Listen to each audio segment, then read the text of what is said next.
இதா ஜுல்சிலத்தில் அர்து ஜில்ஜாலஹா, இந்த பூமி ஒரு கட்டத்தில் மிகப்பெரிய அதிர்ச்சி அடையும். அல்லாஹ் சொல்கிறான் வ அஹ்ரஜத்தில் அர்து அஸ்காலஹா, இந்த பூமி தன்னுடைய சுமைகளை எல்லாம் தூக்கி தூக்கி வீசி வெளிப்படுத்துகிற நாள் அந்த நாள்.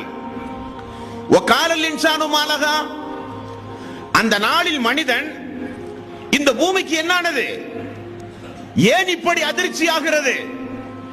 அந்த பூமிக்கு அடியில் புதையுண்டு போன எல்லா மனிதர்களும் மேலே வந்து தூக்கி வீசப்படுவார்கள்.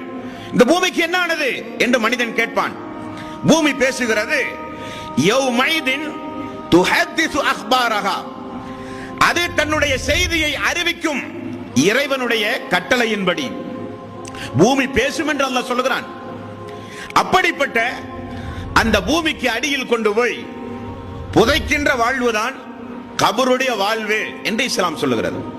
அதுதான் ஃபர்ஸக்குடைய வாழ்வு.